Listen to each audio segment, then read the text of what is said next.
Okay. Om Namo Bhagavate Vasudevaya. Bhagavate Bhagavate Vasudevaya. Om Vasudevaya. Namo Bhagavate Namo Bhagavate Vasudevaya. Vasudevaya. Om Ajnanatimirandasya Yananjana Shalakaya Chakshurunmilitam Yena Tasmai Shri Guruve Namaha. Srila Gurudev ki jai, Srila Prabhupada ki jai. We are on 26, right? 25.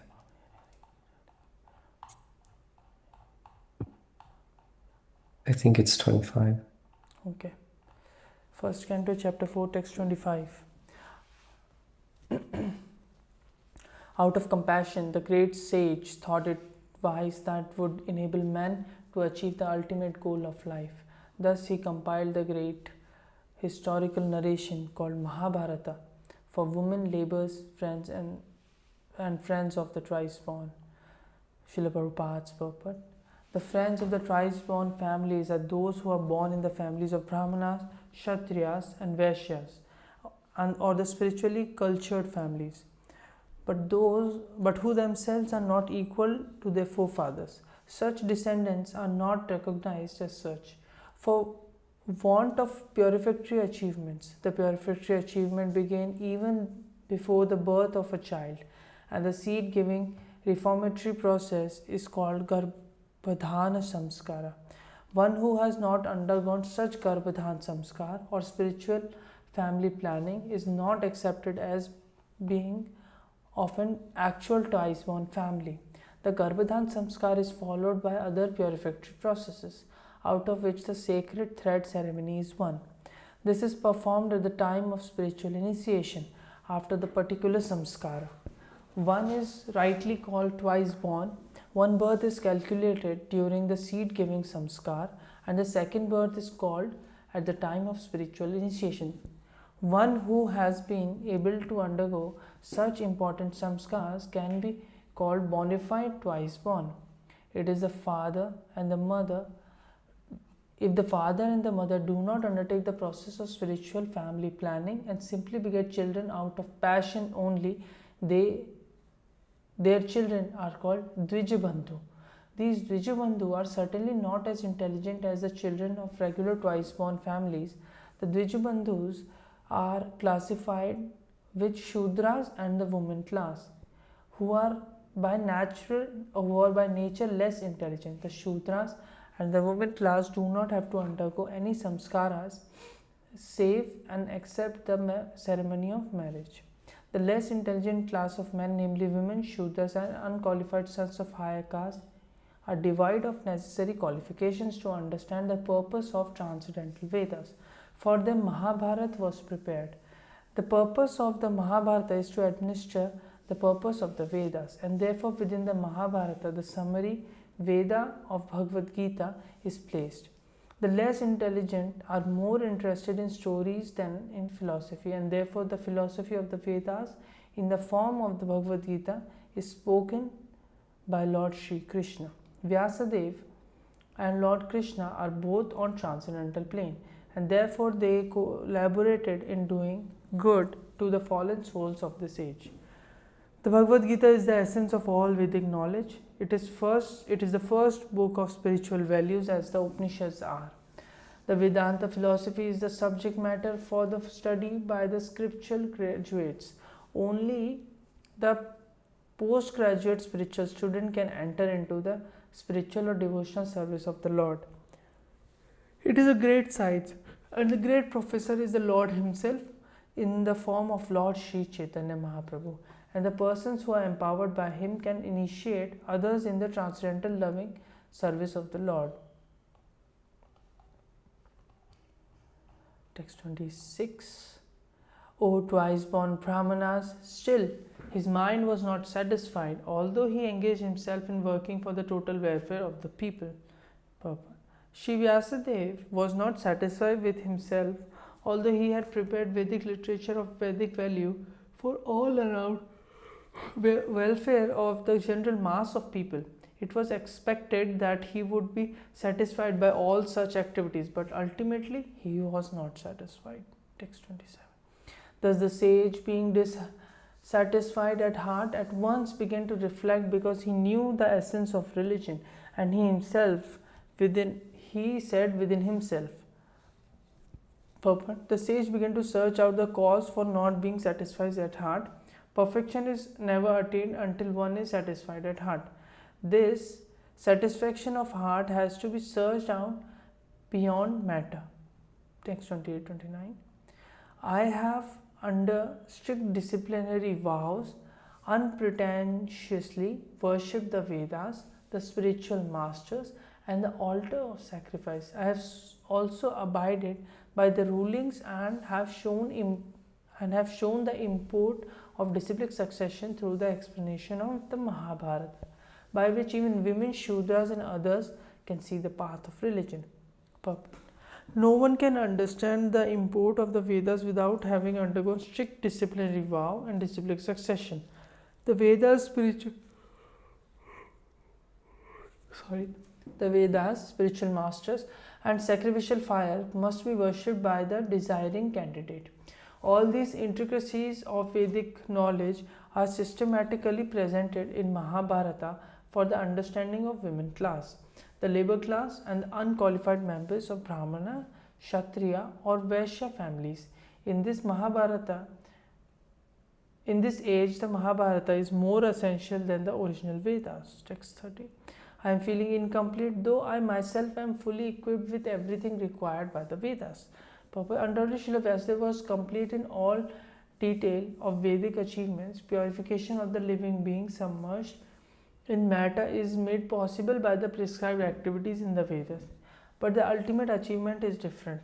Unless it is obtained, the living being, even though fully equipped, cannot be situated in a transcendental normal stage.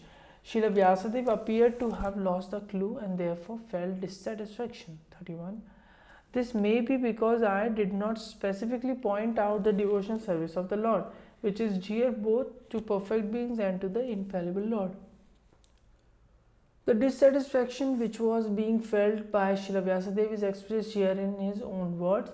This was felt for the normal condition of the living being in the devotional service of the Lord. Unless one is fixed in the normal condition of service, neither the Lord nor the living being can become fully satisfied.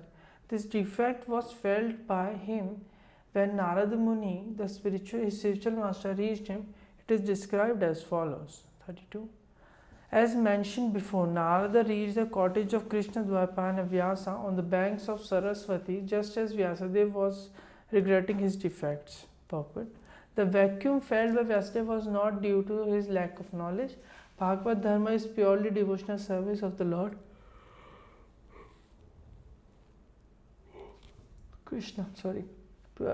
Bhagavad Dharma is purely devotional service of the Lord to which the monist has no access. The monist is not counted amongst the Paramhamsas, the most perfect of the renounced order of life. Srimad Bhagwatam is full of narrations of the transcendental activities of the personality of Godhead. Although Vyasadeva was an empowered divinity, he still felt dissatisfaction because in none of his works were there transcendental activities of the Lord properly explained. Thus, inspiration was infused by Sri Krishna directly in the heart of Vyasadeva, and thus he felt the vacuum as explained above.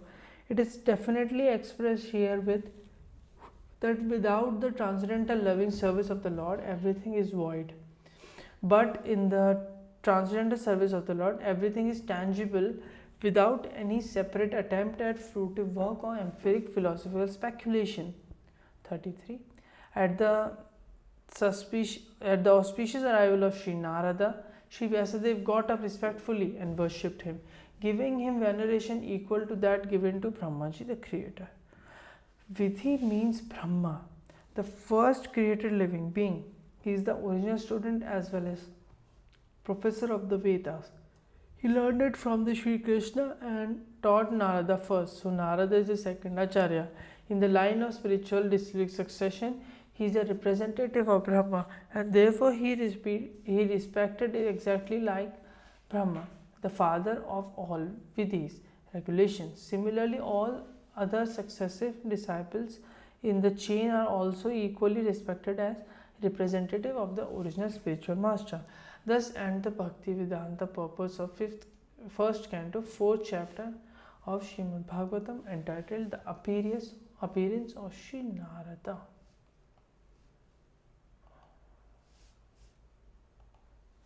Okay. Chapter 5, Narada's instruction of Srimad Bhagwatam for Vyasadeva. Verse 1. Srila Sutta Goswami said, thus the sage among the gods Narada, comfortably seated and apparently smiling, addressed the rishi among the Brahmanas, Vyasadeva. Srila Prabhupada, Narada was smiling because he well knew the great sage Vyasadeva and the cause of his disappointment. As he will explain gradually, Vyasadeva's disappointment was due to insufficiency in presenting the signs of devotional service. Narada knew the fact, and it was confirmed by the position of Vyasa. 2. Addressing Vyasadeva as the son of Parashar, Narada inquired, are you satisfied by identifying with the body or the mind as objects of self-realization? This was a hint by Narada to Vyasadeva regarding the cause of the despondency. Vyasadeva was the descendant of Parashara, a greatly powerful sage, had the privilege of having a great percentage which should not have given Vyasadeva cause for despondency. Being a great son of a great father, he should not have identified the self with the body or the mind. Ordinary man with poor fund of knowledge can identify the body as the self or the mind as the self. But Vyasadeva should not have done so. One cannot be cheerful by nature unless one is factually seated in self-realization, which is transcendental to the material body and mind. 3. Your inquiries are full and your studies are also well fulfilled, and there is no doubt that you have prepared a great and wonderful work, the Mahabharata, which is full of kings of Vedic sequences elaborately explained. The despondency of Vyasadeva was certainly not due to his lack of sufficient knowledge, because as a student he had fully inquired about the Vedic literature, as a result of which the Mahabharata is compiled with the explanation of Vedas. Okay, 4. Prabhu, would you like to take? 4. You have fully delineated the subject of impersonal Brahman as well as the knowledge derived therefrom. Why should you be despondent in spite of all this, thinking that you are undone, my dear Prabhu?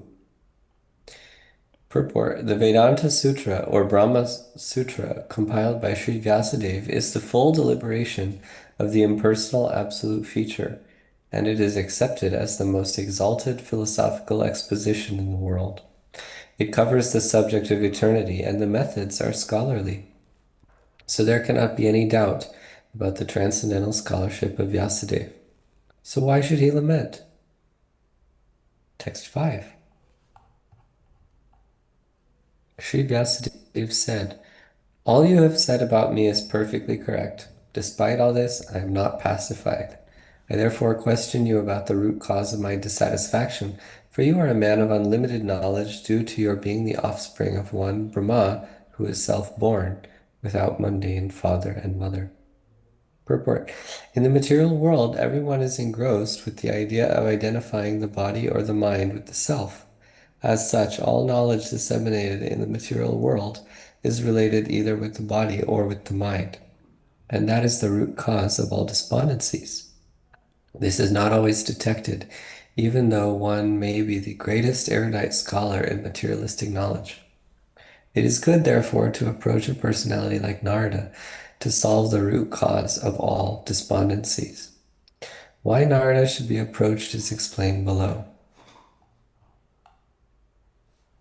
My Lord, everything that is mysterious is known to you because you worship the creator and destroyer of the material world and the maintainer of the spiritual world, the original personality of Godhead, who is transcendental to the three modes of material nature. Prabhupada's purport. A person who is 100% engaged in the service of the Lord is the emblem of all knowledge. Such a devotee of the Lord in full perfection of devotional service is also perfect by the qualification of the personality of Godhead. As such, the eightfold perfections of mystic power, Ashtasiddhi, constitute very little of his godly opulence. A devotee like Narada can act wonderfully by his spiritual perfection, which every individual is trying to attain. Srila Narada is a cent% perfect living being, although not equal to the personality of Godhead. Text 7. Like the sun, your goodness can travel everywhere in the three worlds, and like the air, you can penetrate the internal region of everyone. As such, you are as good as the all-pervasive Supersoul. Please, therefore, find out the deficiency in me, despite my being absorbed in transcendence under disciplinary regulations and vows. Transcendental realization, pious activities, worshiping the deities, charity, mercifulness, nonviolence, and studying the scriptures under strict disciplinary regulations are always helpful.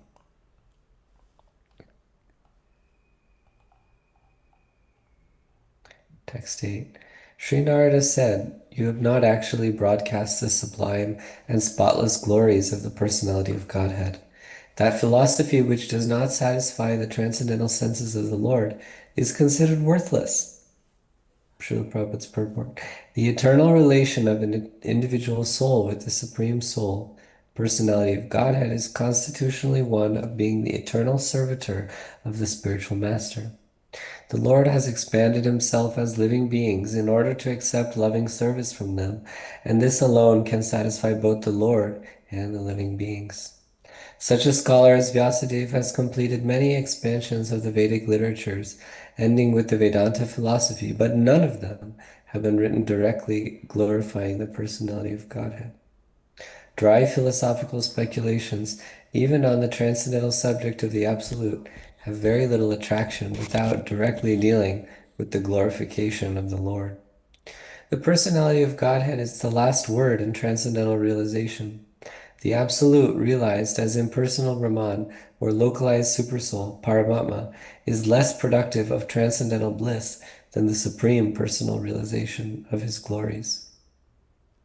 The compiler of the Vedanta Darshan is Vyasadeva himself, yet he is troubled, although he is the author. So what sort of transcendental bliss can be derived by the readers and listeners of Vedanta, which is not explained directly by Vyasadeva the author? Herein arises the necessity of explaining Vedanta Sutra in the form of Srimad Bhagwatam by the same author. Text 9. Although great sage, you have very broadly described the four principles beginning with religious performances, you have not described the glories of the Supreme Personality, Vasudeva. Srila Prabhupada's purport. The prompt diagnosis of Sri Narada is at once declared. The root cause of the despondency of Vyasadeva was his deliberate avoidance of glorifying the Lord in his various editions of the Puranas. He has certainly, as a matter of course, given descriptions of the glories of the Lord, Sri Krishna, but not as many as given to religiosity, economic development, sense gratification, and salvation. These four items are by far inferior to engagement in the devotional service of the Lord. Sri Vyasadeva, as the authorized scholar, knew very well this difference. And still, instead of giving more importance to the better type of engagement, namely devotional service to the Lord, he had more or less improperly used his valuable time. And thus, he was despondent. From this it is clearly indicated that no one can be pleased substantially without being engaged in the devotional service of the Lord. In the Bhagavad Gita, this fact is clearly mentioned. After liberation, which is the last item in the line of performing religiosity, etc., one is engaged in pure devotional service. This is called the stage of self-realization, or the Brahma Bhuta stage. After attainment of this Brahma Bhuta stage, one is satisfied. But satisfaction is the beginning of transcendental bliss. One should progress by attaining neutrality and equality in the relative world. And passing this stage of equanimity, one is fixed in the transcendental loving service of the Lord. This is the instruction of the personality of Godhead in the Bhagavad Gita. The conclusion is that in order to maintain the status quo of the Brahma Bhuta stage, as also to increase the degree of transcendental realization. Narada recommended to Vyasadeva that he, Vyasadeva, should now eagerly and repeatedly describe the path of devotional service. This would cure him from gross despondency. Text 10. Those words which do not describe the glories of the Lord, who alone can sanctify the atmosphere of the whole universe, are considered by saintly persons to be like unto a place of pilgrimage for crows. Since the all-perfect persons are inhabitants of the transcendental abode, they do not derive any pleasure there. Purport. Crows and swans are not birds of the same feather because of their different mental attitudes. The fruitive workers or passionate men are compared to the crows, whereas the all-perfect saintly persons are compared to the swans. The crows take pleasure in a place where garbage is thrown out, just as the passionate fruitive workers take pleasure in wine and woman and places for gross sense pleasure. The swans do not take pleasure in the places where crows are assembled for conferences and meetings. They are instead seen in the atmosphere of natural scenic beauty, where there are transparent reservoirs of water nicely decorated with stems of lotus flowers in variegated colors of natural beauty. That is the difference between the two classes of birds. Nature has influenced different species of life with different mentalities, and it is not possible to bring them up to the same rank and file. Similarly, there are different kinds of literature for different types of men of different mentality. Mostly the market literatures which attract men of the crow's categories are literatures containing refused remnants of sensuous topics. They are generally known as mundane talks in religion with the gross body and subtle mind. They are full of subject matter described in decorative language, full of mundane similes and metaphorical arrangements. Yet with all that, they do not glorify the Lord. Such poetry and prose on any subject matter is considered decoration of a dead body. Spiritually advanced men who are compared to the swans do not take pleasure in such dead literatures, which are sources of pleasure for men who are spiritually dead. These literatures, in the modes of passion and ignorance, are disturbed under different labels, but they can hardly help the spiritual urge of the human being. And thus, the swan-like spiritually advanced men have nothing to do with them. Such spiritually advanced men are called manasa, also because they keep up with the standard of transcendental voluntary service to the Lord on the spiritual plane. This completely forbids fruitive activities for gross bodily sense satisfaction or subtle speculation of the material egoistic mind. Social literary men, scientists, mundane poets, theoretical philosophers, and politicians who are completely absorbed in the material advancement of sense pleasure are all dolls of the material energy. They take pleasure in a place where rejected subject matters are thrown. According to Swami Sridhar, this is the pleasure of the prostitute hunters. But literatures which describe the glories of the Lord are enjoyed by the Paramahamsas who have grasped the essence of human activities. Text 11. On the other hand, that literature which is full of descriptions of the transcendental glories of the name, fame, forms, pastimes, etc., of the unlimited Supreme Lord is a different creation, full of transcendental words directed toward bringing about a revolution in the impious lives of this world's misdirected civilization. Such transcendental literatures, even though imperfectly composed, are heard, sung, and accepted by purified men who are thoroughly honest. Purport. It is the qualification of the great thinkers to pick up the best even from the worst. It is said that the intelligent man should pick up nectar from a stalk of poison, should accept gold even from a filthy place, should accept a good and qualified wife even from an obscure family, and should accept a good lesson even from a man or from a teacher who comes from the untouchables. These are some of the ethical instructions for everyone in every place without exception. But a saint is far above the level of an ordinary man. He is always absorbed in glorifying the Supreme Lord, because by broadcasting the holy name and fame of the Supreme Lord, The polluted atmosphere of the world will change. And as a result of propagating the transcendental literatures like Srimad Bhagwatam, people will become sane in their transactions. While preparing this commentation on this particular stanza of Srimad Bhagwatam, we have a crisis before us. Our neighboring friend China has attacked the border of India with a militaristic spirit. We have practically no business in the political field, yet we see that previously there were both China and India, and they both lived peacefully for centuries without ill feeling. The reason is that they lived those days in an atmosphere of God consciousness, and every country over the surface of the world was God-fearing, pure-hearted, and simple, and there was no question of political diplomacy.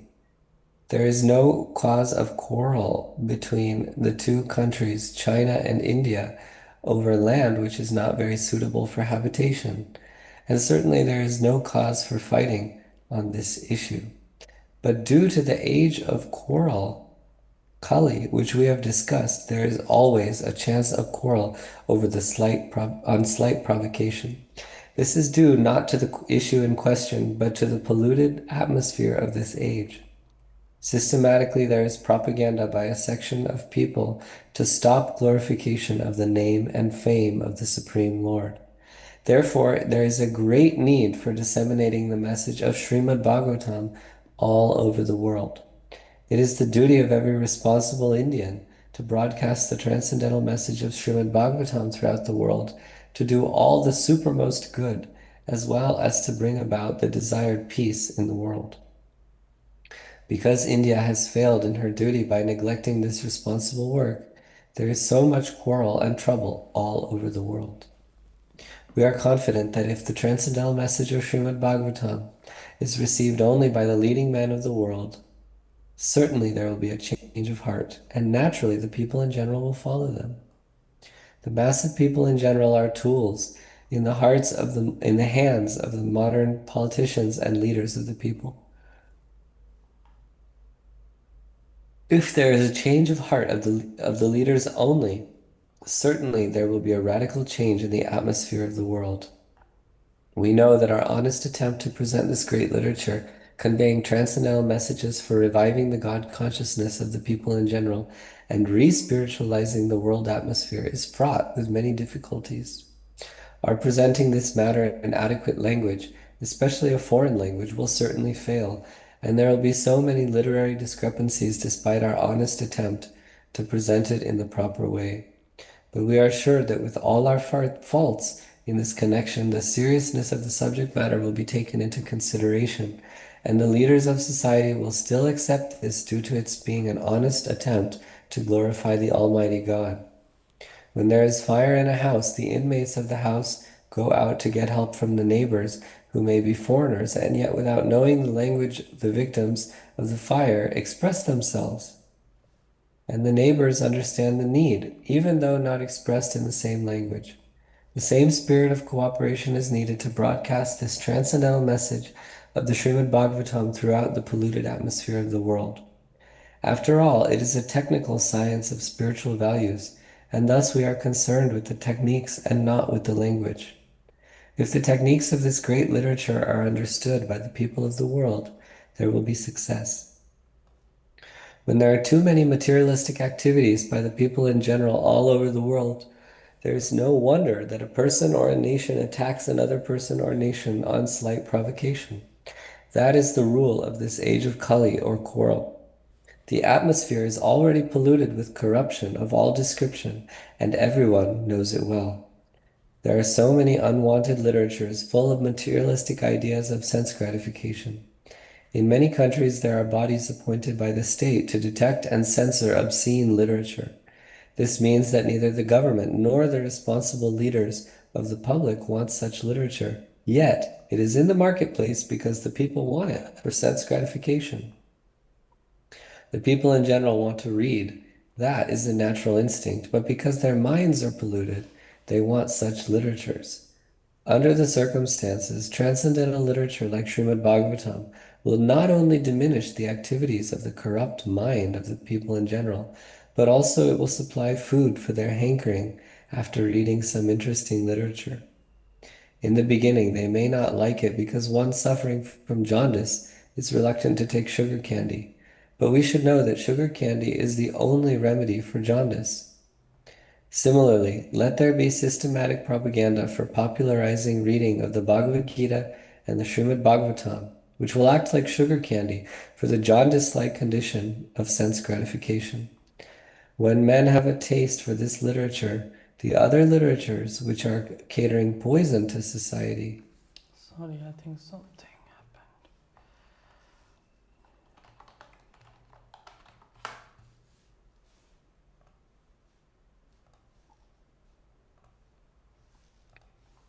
happened. Chapter 5.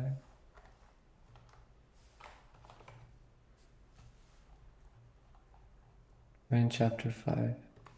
Oh, sorry.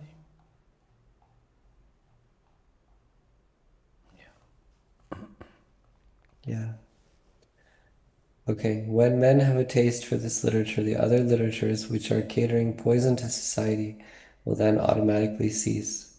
We are sure, therefore, that everyone in human society will welcome Srimad Bhagavatam, even though it is now presented with so many faults, for it is recommended by Sri Narada, who has very kindly appeared in this chapter. Jai. Om Namo Jai. Bhagavate